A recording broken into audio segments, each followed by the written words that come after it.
This is 8-6. This is the last of the lessons in this chapter.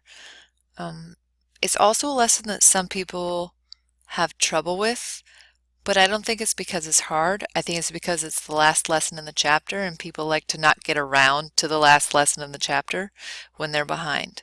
So do pay special attention, not because it's difficult. It actually is fairly straightforward. So if given a similarity ratio for two similar figures, how do you find the ratio of their perimeters? It is the same. So if the similarity ratio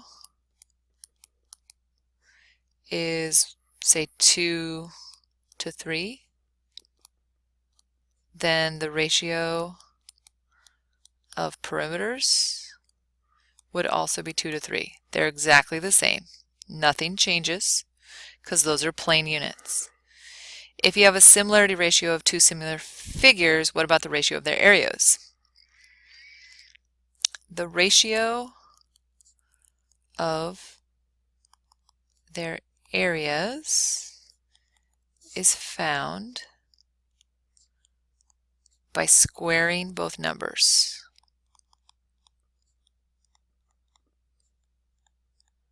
So in my little example I made up, the similarity ratio was 2 to 3. The ratio of perimeters is 2 to 3.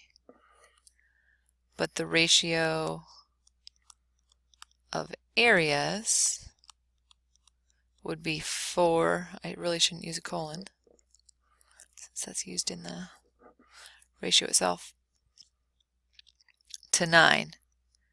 The 4 is 2 squared and the 9 is 3 squared. I literally square both numbers because that should be obvious, because the units of area are squared, like square inches, square feet, so the ratios are squares. If given, sorry, a little bit of a typo there, if given the ratio of the areas of two figures, how do you get back to the similarity ratio? You would square root both numbers.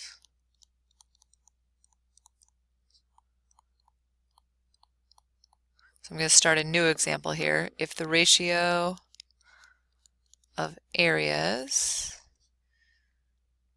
is 1 to 100, then the similarity ratio would be the square root of 1 to the square root of 100. You do always simplify. The square root of 1 is 1, and the square root of 100 is 10. So this is for a potentially different problem where these would go together. All right, so how is this actually going to work out in a problem? So let me give you an example. We'll say these trapezoids are similar. Draw a picture of two trapezoids. And we'll say we only know one side of them. So we'll say this is 3 inches. Make it easy. Let's just make it twice as big, 6 inches. And we're saying that they're similar. They don't really look similar, so you'll just have to deal with it. So what is the similarity ratio? So similarity ratio is just comparing the two sides. So 3 to 6, which does reduce, 3/6, you could also write it as a fraction, reduces to 1/2.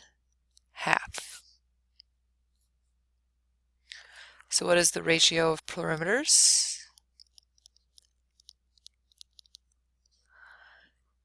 The same thing, 1/2. So what would the ratio of areas be? Well, you have to square both numbers. So 1/4, 1 to 4.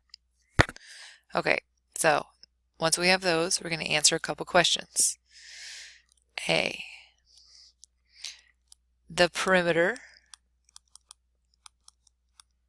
That's not how you spell perimeter. The perimeter of the large one is, and I'm just making up this number, just don't feel like you have to figure it out. 9, 15, we'll say 25. What is the perimeter of the smaller ones?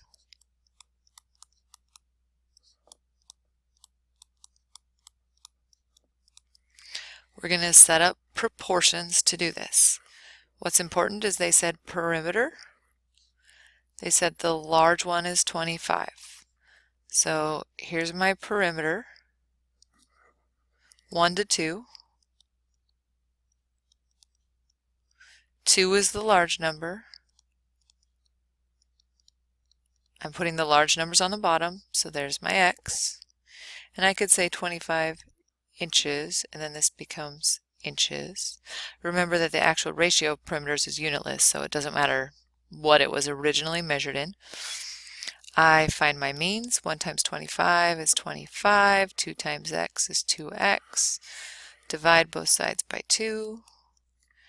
And the perimeter of the small one would come out as 12.5 inches. On the other hand, part B here says the area of the small one, and they could give you the area of the big one or the small one. The area of the small one, I'll say that's, let's see, 15 square inches. What is the area of the large one?